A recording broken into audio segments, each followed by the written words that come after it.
하나님 사랑을 실천할 수 있도록 마음껏 허용하는 그런 환경이 잘 되어져 있지 않습니다. 우리가 살아가는 이 세상은 하나님을 사랑하게끔 그런 구조로 이루어져 있지 않습니다. 마치 모세가 이스라엘 백성들을 데리고 하나님 예배하러 나가겠다고 했을 때에 바로가 그것을 방해하고 거절했던 것처럼 우리의 직장이나 우리 사회생활, 때로는 우리의 가정생활까지도 우리로 하여금 하나님을 사랑하지 못하도록 하는, 또 하나님에 대한 사랑의 열기를 식게 만드는 바알들이 항상 존재하기 마련입니다. 이스라엘 백성이 가나안 땅에 들어갔을 때에 가나안은 이스라엘 백성들이 살기에 충분한 영적인 조건을 갖추고 있지 않았습니다. 젖과 꿀이 흐르는 땅, 다시 말하면 살기에 참 좋은 육의 삶을 살기에는 애굽과, 즉 노예로서의 애굽에서 살던 것과 광야의 삶과는 비교할 수 없을 정도로 좋은 환경을 갖고 있었지만, 그러나 영적인 상황으로 보면 그 좋은 환경은 아니었습니다. 그 땅은 바알 신이 횡포를 부리는 땅이었고, 바알은 풍요를 준다고 믿었던 신이었기 때문에 가나안의 사람들은 이 바알을 전부 숭배하고 있었습니다. 오늘날로 말하면 부자 되세요, 그러면 부자 되게 해주는 신이다, 그렇게 바알을 믿었던 겁니다. 그 바알 신이 이 가나안 땅을 지배하고 있었습니다. 바로 그런 땅에 하나님의 백성들이 들어갔습니다. 어떻게 해야 할까요? 우리가 살아가고 있는 사회가 그렇습니다. 성도는 예수 그리스도께서 십자가에 흘리신 피로 구원을 받은 사람들입니다. 우리가 그렇습니다. 그런 우리가 이제 집 문을 열고 교회 문을 열고 우리의 삶의 터전으로 나갈 때에 우리가 들어가는 이 사회는 바알이 지배하고 횡포를 부리는 그런 땅들입니다. 풍요와 부자가 되게 해주겠다는 온갖 과대 광고와 그리고 방해와 유혹이 난무하고 있는 그런 세상에 저와 여러분들이 살고 있습니다. 오늘 우리가 봉독한 본문은 이런 맥락에서 생각해 보아야 됩니다.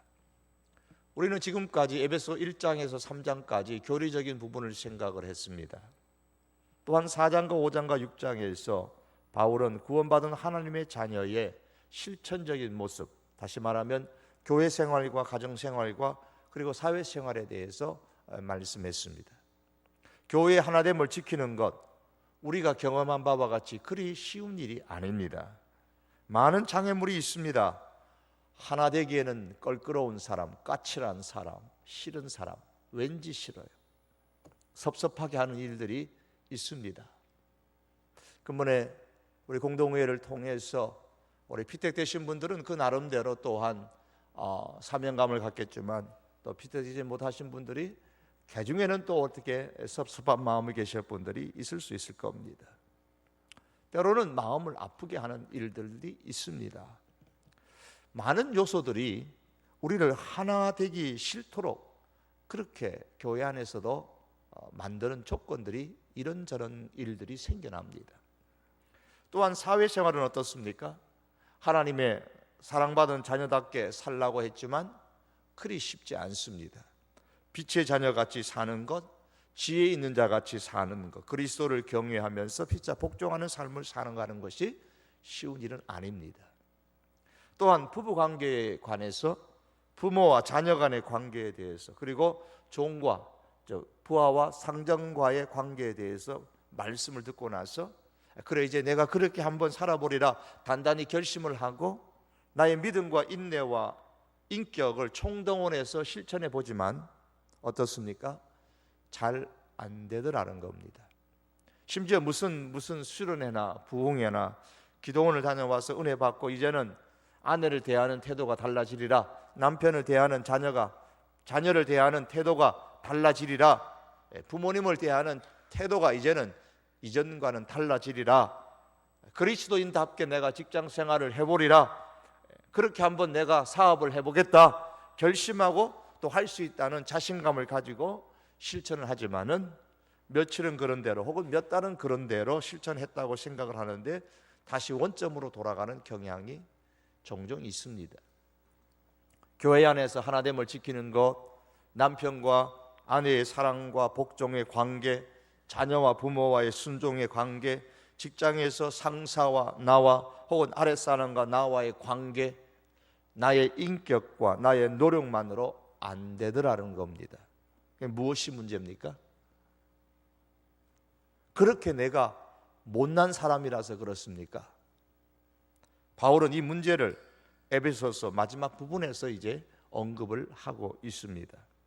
끝으로 너희가 주 안에서와 그 힘의 능력으로 강건하여지고 마귀의 관계를 능히 대적하기 위하여 하나님의 전신갑주를 입으라.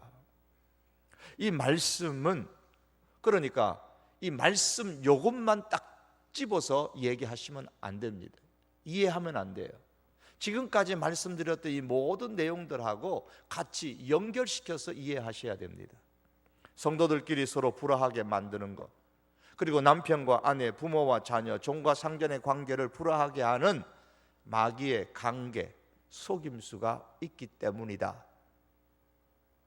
너라는 존재가, 나라는 존재가 정말 너무너무 못나서 그런 것이 아니고 이 마귀의 관계가 있기 때문이다.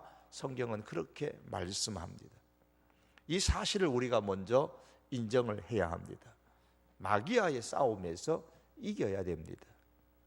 남편에게 순종하려고 해도 순종하지 못하게 하는 궁극적인 원인은 내가 본래 나쁜 아내이기 때문은 아닙니다. 아내를 사랑하려고 해도 사랑하지 못하게 하는 궁극적인 원인은 남편이 내가 보통의 다른 남자들보다 특별히 나쁜 남편이기 때문에 그런 것도 아닙니다. 부모가 자녀에게, 자녀가 부모에게, 상사가 아랫사람에게, 또 아랫사람이 상사에게 제대로 된 모습을 보여주지 못하는 궁극적인 원인을 우리가 다른 데서 찾을 것이 아니라 영적인 싸움에서의 실패 때문인 것을 알아야 됩니다. 그러므로 우리의 가정생활이나 교회생활이나 사회생활의 이 모든 근간에는 영적인 싸움에서 내가 실패했느냐 성공했느냐 거기에 따라서 좌우되는 겁니다. 결국 우리 눈에 보이는 일상생활은 단순히 눈에 보이는 것이 다가 아닙니다. 그 뒤에 움직이는 엄청난 영적인 실체가 있다. 오늘 성경은 이것을 말씀하고 있습니다. 몸통은 뒤에 감춰져 있고 꼬리만 보이는 거예요. 마치 사람의 눈에 보이는 그 빙하는 겨우 몇 퍼센트에 불과하지만은 물 밑에 잠겨 있는 보이지 않는 부분이 수십 퍼센트나 되는 것처럼, 그래서 눈에 보이는 빙하의 움직임은 눈에 보이는 그 빙하의 힘에 의해서, 작은 부분의 그 빙하에 의해서가 아니고 눈에 보이지 않는 그 물 밑에 빙하의 힘에, 막강한 힘에 의해서 결정되는 것처럼 우리의 교회 생활도, 부부 생활, 가정 생활, 사회 생활도 눈에 보이는 것에서 그 원인을 찾으려고 하지 말고 눈에 보이지 않는 이 영적인 것에서 찾아야 합니다. 이 영적인 것이 결국은 우리의 모든 생활을 지배하고 이끌어가고 결정지어가는 것입니다. 성경은 이것을 영적 싸움이다, 영적 전쟁이다, 오늘 본문에서는 씨름이다, 그렇게 말씀합니다. 12절의 말씀 보면 우리의 씨름은 혈과 육을 상대하는 것이 아니요 그랬습니다. 우리의 싸움, 우리의 전쟁의 대상, 씨름의 대상은 혈과 육, 다시 말하면 혈육, 가정의 아내나 남편이 아닙니다. 아내나 남편을 붙들고 레슬링 하지 말아야 되는 거죠. 우리의 싸움의 대상은 부모나 자녀가 아닙니다. 우리의 싸움의 대상은 직장의 상사나 아랫사람이나 고객이나 주인이 아닙니다. 괜히 그들과 레슬링 하려고, 씨름하려고 하지 말아야 됩니다. 눈에 보이는 그러한 대상이 싸움의 상대가 아니라는 말입니다. 우리 함께 교회에서 신앙생활하는 다른 성도들이 우리의 싸움의 대상이 아니라는 겁니다. 그들과 닭싸움하듯이 서로 달려들지 마십시오. 그럼에도 불구하고 우리는 자꾸 눈에 보이지 아니하는 이 영적인 실체인 사단과의 싸움보다는 눈에 보이는 이 사랑과의 싸움에 혈안이 될 때가 너무 많습니다. 싸움이라는 단어의 본래 의미가 12절에 나오는 싸움이라는 단어의 본래의 의미가 레슬링이라는 말입니다. 바울 당시에 이 레슬링을 하면 거기서 진 사람의 눈을 빼도록 하는 법칙이 있었다고 합니다. 그 레슬링에서 지면 평생 장님으로 지내야 되는 것이죠. 그렇기 때문에 레슬링에서 이겨야 됩니다. 그런 의미에서 우리의 싸움, 이 싸움은 아주 처절한 싸움입니다. 장님으로 지낼 것인가 승리할 것인가라는 겁니다. 그런데 이 레슬링의 대상, 싸움의 대상은 육신이 아니라는 겁니다. 눈에 보이는 사람이 아니라는 말씀입니다. 에베소에서 바울은 교회 생활에 대해서 말씀하고 있습니다. 부부 생활에 대해서 말씀했습니다. 부모와 자녀 간의 관계에 대해서 말씀하고 직장 생활에 대해서 말씀했습니다. 교회와 가정과 사회라는 장소에서 우리가 건강하게 생활하려면 영적인 전쟁에서 사단과의 싸움, 우리의 싸움의 대상이 사단과 싸움인 것을 기억하고 그 사단과의 싸움에서 이겨야 합니다. 교회 생활을 지켜야 하지 않겠습니까? 가정도 지켜야 되고 우리의 직장, 우리의 사회생활을 지켜야 합니다. 그런데 문제는 우리의 교회 생활에도 마귀의 관계가 여기에 스며 있다는 겁니다. 우리의 가정생활에도 마귀의 관계가 있고요, 우리의 사회, 직장, 회사 생활에도 마귀의 관계가 있습니다. 우리가 하나님을 섬기지 못하도록 하는 애굽의 바로가 있고요, 하나님을 제대로 섬기지 못하게 만드는 이 가나안 땅에 바알이 우리 가정에도 사회 가운데 일터에도 있다는 말씀입니다. 이 마귀의 관계를 그냥 두고서는 결코 우리의 교회와 가정과 사회생활을 신앙으로 지킬 수가 없습니다. 이걸 지키려면 영적인 싸움에서 이겨야 합니다. 느헤미야는 예루살렘 백성들에게 이렇게 얘기했습니다. 너희 형제와 자녀와 아내와 집을 위하여 싸우라. 형제와 자녀와 아내를 대상으로 싸우는 게 아닙니다. 성도들을 대상으로 싸우는 게 아닙니다. 형제와 자녀와 아내와 집을 지키기 위하여, 가정을 지키고 우리의 회사 생활을 지키고 교회를 지키기 위하여 싸우는 겁니다. 그 싸움의 대상은 마귀입니다. 성도인 우리의 싸움의 대상은 11절에서는 마귀의 관계라 그러고 12절에 오면 통치자들과 권세들과 이 어둠의 세상 주관자들과 하늘에 있는 악의 영들이라 그랬습니다. 이들은 모두 다 마귀의 부하들입니다. 마귀가 부리는 겁니다. 통치자들과 권세들은 영적이기도 하고 또한 인간적이기도 합니다. 바로와 같은 존재들, 그리고 또한 이 바알, 가나안 땅의 바알과 같은 그러한 귀신들, 이 어두움의 세상 주관자들 하나가 아니라 복수입니다. 바울 당시 에베소에서 흥하고 있었던 아르테미스 여신을 비롯해서 모든 우상들, 귀신들입니다. 오늘날 성도들이 물질주의에 의한 악한 영들, 지성주의의 악한 영들, 자기 숭배의 그 악한 영들, 권력과 쾌락을 추구하는 그 악한 영들, 이 모든 것들을 의미합니다. 이 말씀은 한마디로 말하면 우리가 살아가고 있는 우리 주변에는 이런 마귀와 마귀의 부림을 받는 많은 악한 영적인 존재들이 득실득실 그리고 있다는 사실입니다. 에베소서는 이 말씀을 우리에게 줍니다. 지금까지 우리가 하나님의 사람이다라고 먼저 결정을 지어놓고 그 다음에 하나님의 사람은 이렇게 살아야 된다고 말씀하는데, 그렇게 살아가야 될, 하나님의 사람들이 살아가야 될 이 사회의 현실은 마귀와 그의 부리는 악한 영들로 득실거린다는 사실입니다. 마귀가 어떤 존재입니까? 거짓말장입니다. 이는 저가 거짓말장이요 거짓의 아비가 되었습니다. 마귀는 유혹하는 자입니다. 사단은 자기를 광명의 천사로 가정한다고 그랬습니다. 천사로 가정해서 우리를 유혹한다고 그랬습니다. 사단은 방해자입니다. 너희에게 가고자 하였으나 사단이 우리를 막았도다. 사단이 막습니다. 교회 생활을 방해하고 좋은 부부관계 생활을 방해합니다.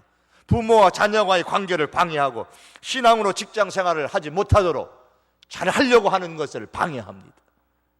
마치 바로가 이스라엘 사람들이 출애굽을 하는 것을 방해하고 예배 드리려고 하는 것을 방해하는 것처럼 이 방해하는 사단의 역사가 오늘 이 땅에 부지기수로 많이 있습니다.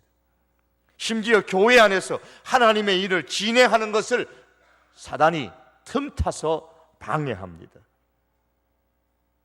공포 영화에서 귀신이 나오는 것처럼 사단이 우리의 생활에 직접 나타나서 그렇게 방해하는 것이 아니라 사람이나 환경 등을 사용해서 우리를 방해합니다. 또한 사단은 살인자입니다. 저는 처음부터 살인자요, 살인한 자요, 요한복음 8장에 그렇게 말씀합니다.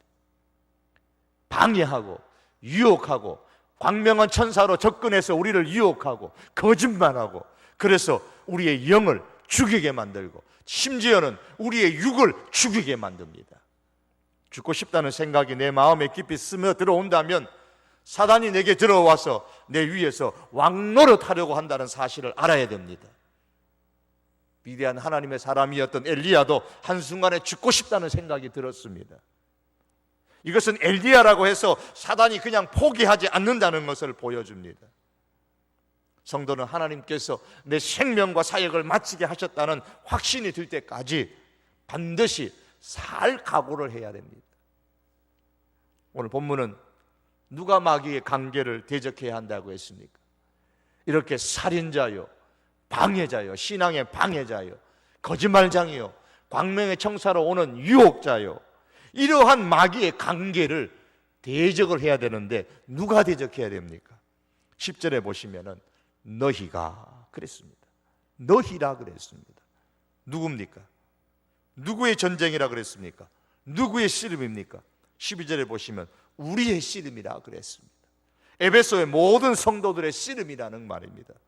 에베소 교회 성도들이 마귀의 관계를 대적해야 된다고 그랬습니다. 여러분, 우리가 알아야 할 것은 옆집 사람이나 앞집 사람이 이 영적 전쟁에 참여하는 것이 아니고 바로 저와 여러분, 하나님의 사랑을 입은 저와 여러분, 태초부터 선택함을 받은 신령한 복을 받은 저와 여러분들이 이 영적 전쟁을 싸워야 할 그러한 존재들입니다. 과거에 인기 있었던 영화 가운데 태극기 휘날리며라는 영화가 있었습니다. 누가 그러더라고요. 세상에서 제일 신나는 게임이 뭐냐? 내가 안 죽으면 전쟁이다. 그런 이야기를 했어요. 내가 참석하지 않는 전쟁을 정말 신나는 게임이라고 아주 좀 잔인하게 그런 이야기를 한 적이 있었어요. 그런데 이 태극기 휘날리며라는 그 영화에서 나오는 전쟁, 특별히 마지막 부분에서 형과 동생이, 한 사람은 공산군 장교고 한 사람은 국군이 되어서 서로 싸우는 마지막 전쟁의 모습이 처절하게 그렇게 보였습니다. 문제는 그 처절한 싸움의 현장에 내가 직접 참여해서 싸우는 군인이라고 한번 생각을 해보십시오. 우리가 그냥 관객이라서 그 영화를 보고 즐기고 재밌다 혹은 뭐 재미없다 뭐 등등의 평가를 하겠지만, 내가 직접 해서 싸우는 군인이라고 한번 생각을 한다면 어떻겠습니까? 하나님은 우리가 바로 그 영적 전쟁의 구경꾼이 아니고 참여한, 그 전쟁에서 전투하는, 싸우는 군인이라고 말씀합니다. 문제는 강한 군인이냐, 약한 군인이냐, 승리하는 군인이냐, 패배하는 군인이냐, 그것만 있을 뿐이지 모든 그리스도인은 다 영적 전쟁에 참여한 사람들입니다. 저와 여러분들이 모두 다 영적 전쟁에 참여한 사람들입니다. 말씀드린 것처럼 마귀의 진두지휘를 받는 악한 영들이 부지기수로 많은 이 세상에 우리가 살아가면서 내가 승리한 그리스도인이냐, 패배한 그리스도인이냐, 내가 강한 그리스도인이냐, 내가 연약한 그리스도인이냐, 그것만 있을 뿐입니다. 미국의 드와이트 아이젠하워가 대통령이 되기 전에 콜롬비아 대학 총장으로 재직하고 있었을 때의 일입니다. 어느 날 교무처장이 학생들을 대규모로 징계해달라는 결재 서류를 올렸습니다. 아이젠하워가 연유를 물으니까 학생들이 잔디를 보호하라는 교칙을 어기고 무단으로 잔디밭으로 들어갔다는 얘기입니다. 아이젠하워가 총장이 상황을 살펴보기 위해서 그곳으로 가봤는데 과연 거기에 잔디 보호라는 편말이 버젓이 이렇게 꽂혀 있는데도 학생들이 무더기로 잔디밭에 들어가 앉아서 노는 겁니다. 그 옆에 있던 직원이 보세요, 총장님. 총장님이 보고 있는데도 아랑곳하지 않고 저렇게 잔디를 망치고 있으니까 엄하게 징계를 내려주십시오. 이렇게 요청을 했습니다. 교무처장이 그런 얘기를 하니까 아이젠하워 총장이 이렇게 말했습니다. 이보게, 저 잔디밭 보호 편말을 치워버리게. 대학이 학생을 키우는 곳이지 잔디를 키우는 곳은 아니지 않는가. 저는 이 말을 참 좋아합니다. 요즘 공원에 가면은 잔디 보호, 대학에 가고 뭐 어디 가면은 잔디 보호 해가지고 편말을 막 붙여놨어요. 잔디를 보호하려는 건지 사람을 보호하려는 건지. 그래서 저는 아이젠하워의 이 얘기를 참 좋아합니다. 대학이 학생을 키우는 것이지 잔디를 키우는 것은 아니지 않는가. 학생이 우선이냐, 잔디가 우선이냐. 그러면 여러분, 교회는 무엇을 키우는 것입니까? 교회는 영적인 강한 군사를 키우는 것입니다. 사단이 득실득실한 이 세상 가운데 하나님께서 신령한 복을 주셔서 십자가의 보혈로 구원하신 그 하나님의 백성이 나가는데 그냥 나가면 안 된다는 겁니다. 그래서 교회를 주셨어요. 왜? 강한 군사로 키움을 받아서 사회로 나가라는 겁니다. 전쟁을 보면은 도망가는 그런 연약한 군인이 말고 언제나 위로해달라고만 하는 그런 군인을 키우는 것이 교회가 아닙니다. 늘 우유를 달라고 보채는 그런 갓난아이를 양성하는 곳이 교회가 아닙니다. 언제까지 우유만 달라고 보챌 것입니까? 언제까지 나를 위로해 주세요. 10년을 믿고 20년을 믿고 30년을 예수님을 믿었는데도 누가 나 위로 안 해주나? 30년을 믿고 40년을 믿었으면 이제는 내가 위로해 주고 격려해 주고 용기를 줘야 될 사람들이 부지기수입니다. 부지기수. 그렇기 때문에 바울은 에베소 교회 성도들을 향해서 권면하기를 강건하여지라, 그렇게 10절에서 말했습니다. 강건하여지고. 우리 교회 생활뿐만 아니라 부부 생활에서나 자녀와 부모와의 생활이나 직장의 이 모든 사회생활, 교회생활, 가정생활, 사회생활이 영적인 전쟁터인 것을 우리가 절실히 깨닫고서 강건한 군사가 되어져야 됩니다. 에베소서에서 지금까지 말씀하면서 바울이 내리는 결론의 내용들이 이 내용입니다. 강한 군사가 되어져야 된다는 겁니다. 강건하여지라, 이 말씀은 비록 우리가 예수님의 십자가의 보혈로 구원을 받았다고 할지라도 강건하지 않을 수 있다는 것을 전제하고 하는 말씀입니다. 연약한 군사가 될 수 있다는 말입니다. 왜 그렇습니까? 육적으로 태어나는 것은 갓난아이로 태어납니다. 갓난아이는 연약하잖아요. 뭐 전쟁에 나가서 싸울 수 있는 그러한 존재가 아니잖아요. 똑같이 영적으로 태어나는 것도 처음에는 영적인 갓난아이로 태어나는 겁니다.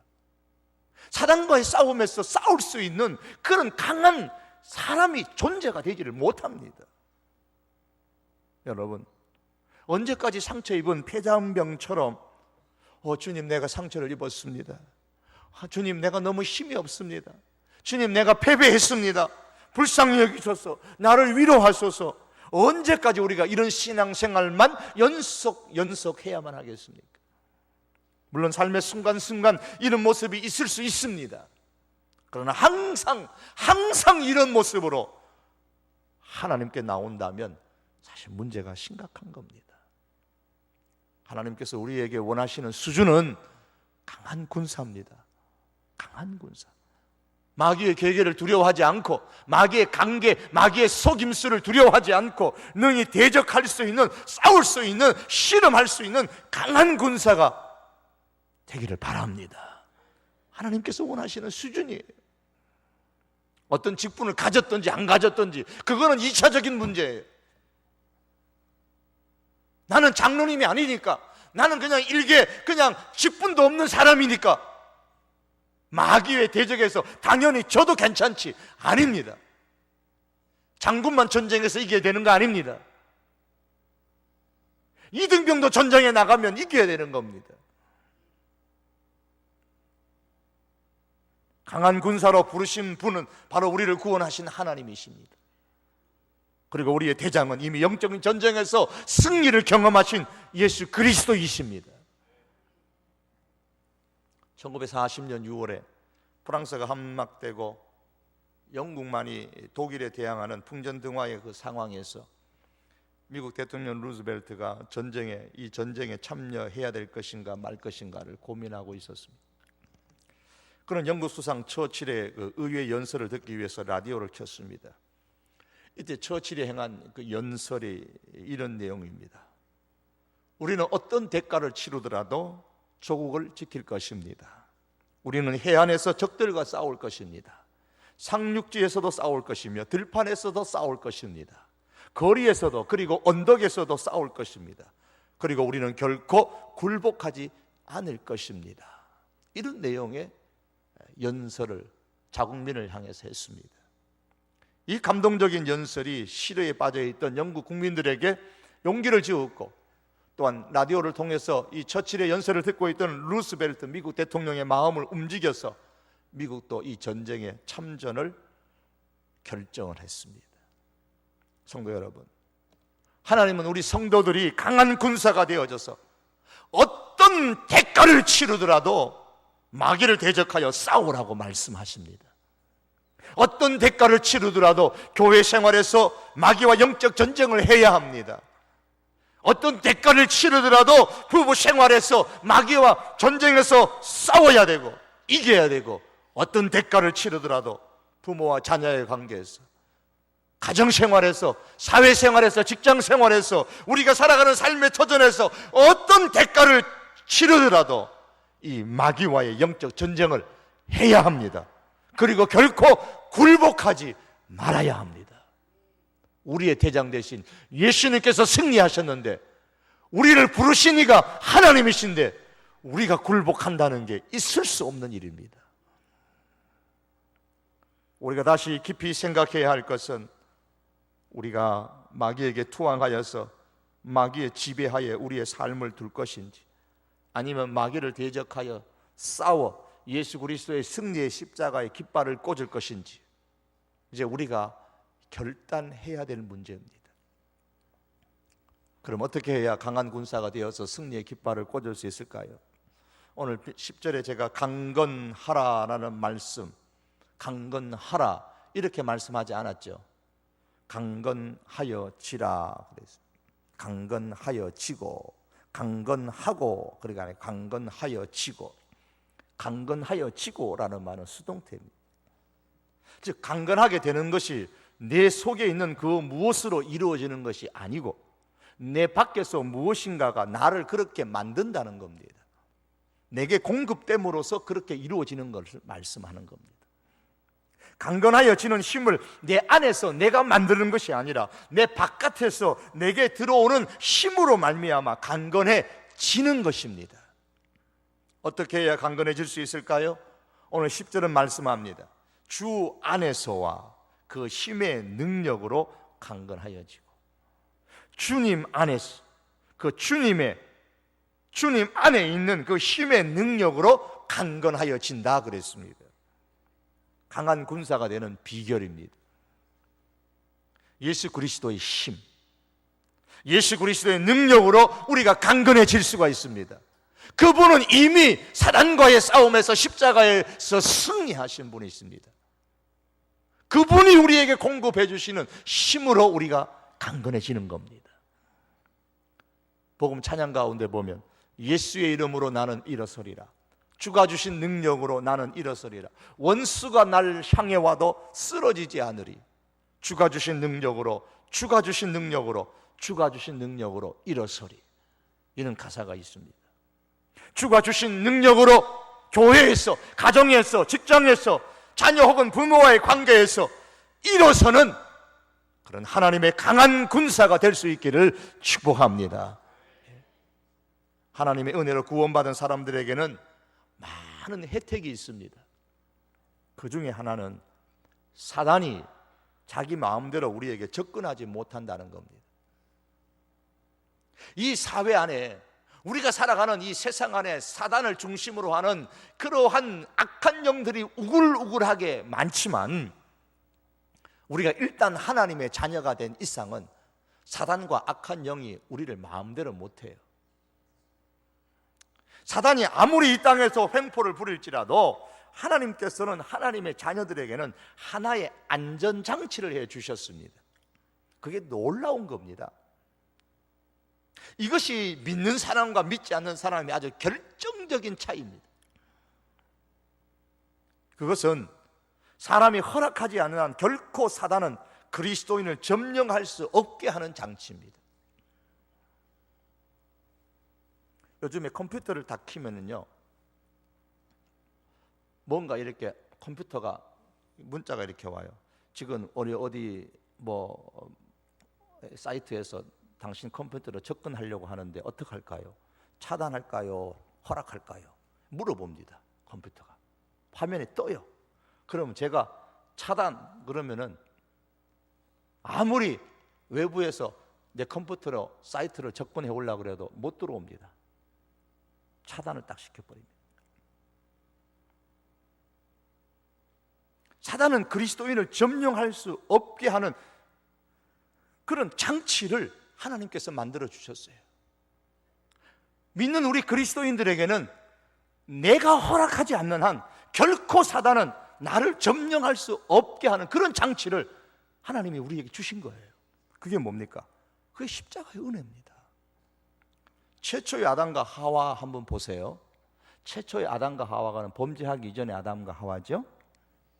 사단이 뱀의 모습으로 하와에게 와서 하와를 유혹했습니다. 만일에 하나님께서 만드신 이런 장치가 없었다면, 안전장치가 없었다면 사단은 하와를 유혹할 필요가 없었을 겁니다. 그냥 명령하는 겁니다. 너 선악과 따먹어. 그러면 될 거예요. 하지만 사단은 하와에게 그렇게 할 수 있는 힘이 없어요. 그래서 하와를 유혹하는 겁니다. 자기 말 듣도록. 그 하와가 스스로 사단의 제안을 허락하도록 그렇게 만드는 겁니다. 당신의 사이트에 접근할까요? 이 사이트는 참 좋은 사이트입니다. 이 사이트를 허락하면 이 사이트에는 정말 무궁무진한 좋은 내용들이 당신한테 유익을 줄 겁니다. 그걸 보고 그래? 승낙 딱 하면은 그 사이트가 나한테 들어와서 뭐 바이러스를 뭐 깔든지 뭘 까든지 컴퓨터를 엉망하게 만들겠죠. 그러나 차단시키면 안 들어옵니다. 못 들어옵니다. 왜 인간이 죄에 대해서 책임을 져야 합니까? 자신의 자유로운 의지로 사단의 제안에 동의했기 때문입니다. 사단이 이것 좀 해봐라, 따먹어봐라, 좋을 거다. 에이, 정말 좋다. 에이, 아니다, 정말 좋다. 그래? 그럼 한번 해볼까? 자기가 동의한 거예요. 우리가 말이에요, 인터넷에 어떤 사이트에 가입을 하면 반드시 거쳐야 되는 과정이 있습니다. 이 과정을 거치지 않으면 결코 어떤 사이트에도 정회원으로 가입할 수가 없습니다. 여러분의 마음에 드는 어떤 사이트에 가입하려면 어떻게 해야 됩니까? 항상 물어봅니다. 정회원이 아니면 볼 수 없습니다. 그럼 어떻게 해야 됩니까? 보면은 여러 가지 규정이 있어요. 쫙 규정이 있습니다. 그 제일 아래 보면은 그 규정에 동의한다는 작은 네모 칸에 그 동의, 거기 확인, 동의 그게 나옵니다. 그걸 딱 클릭을 해야만 그 다음 단계로 진행이 됩니다. 동의하지 않으면 다음 단계로 진행이 안 됩니다. 사단의 제안에 우리가 동의해야만 사단이 그 다음 단계로 진행할 수가 있습니다. 사단이 다가와서 아무리 제안할지라도 내가 안 된다, 안 된다. 우리가 동의하지 않으면 사단은 더 이상 진행할 수가 없는 겁니다. 이게 하나님께서 우리 믿는 자에게 주신 축복이에요. 안전장치입니다. 우리 그리스도인이 동의하지 않는 한 결코 사단은 우리를 지배할 수가 없도록 하나님께서 만들어 놓으셨어요. 십자가, 그리스도의 십자가로 그렇게 승리하도록 만들어 놓으셨어요. 이게 주님께서 우리에게 주신 놀라운 은혜입니다. 그런데 이런 놀라운 은혜의 혜택을 누리고 있음에도 불구하고 우리가 육체 가운데 살면서 사단의 그런 유혹과 때로는 협박과 거짓말 등에 알게 모르게 사단의 계획에 우리가 동의해 줄 때가 많아요. 왜? 정말 내가 그렇게 하나님처럼 될까? 그러면 좋겠는데. 욕심에 끌려가지고 사단이 유혹하는데 그냥 깜빡 속아가지고요, 내가 동의를 해줘 버리는 거예요. 그때서야 사단은 그냥 무차별적으로 우리에게 공격해 오는 겁니다. 이 사단의 유혹하고 협박하고 거짓말하고 그러한 사단의 공격에 우리가 동의하지 못하도록 하기 위해서 우리에게 필요한 게 뭐냐? 강건하여지는 겁니다. 강건하여지는 거. 주님 안에서 주님의 그 힘의 능력으로 우리가 강건해져야 사단이 어떤 유혹을 하더라도 안 된다, 너는 못 들어온다, 이렇게 허락하지 않는 겁니다. 예수님께 이 능력을 달라고 우리가 기도하셔야 됩니다. 그리고 예수님께서 공급하시는 그 능력으로 우리가 강한 군사가 되어져서 마귀의 관계를 대적해서 우리의 교회 생활이나 우리의 가정 생활이나 우리의 사회 생활에서 승리하는 그런 삶이 될 수 있기를 주님의 이름으로 축복합니다. 에베소서 6장 이제 그 다음에 나오는 13절 이하의 말씀은 저 11월 달 가야 되겠습니다. 이제 나머지 말씀은 다음 주 말씀에서는 아가서 한 10월 말까지 아가서 말씀을 증거할 것이고, 이제 11월 달 가면은 올해까지 하면 거의 끝나지 않겠나 싶습니다. 오늘 이 시간에 추석 명절 다음 날 오셨습니다. 오늘 이러한 마귀의 관계, 살인자요 또한 거짓말장이요 광명한 천사로 우리를 유혹하기 때문에 유혹받기 쉽습니다. 우리가 연약해지면 쉽게 유혹을 받습니다. 하나님, 주님 안에서 주님의 그 능력으로 주여 나를 강건하게 하옵소서.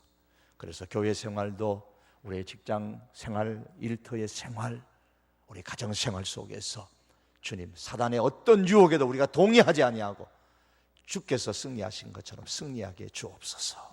우리 다 같이 한번 이를 위해서 우리 간절하게 우리 주님 한번 부르시고 통성으로 기도하시겠습니다.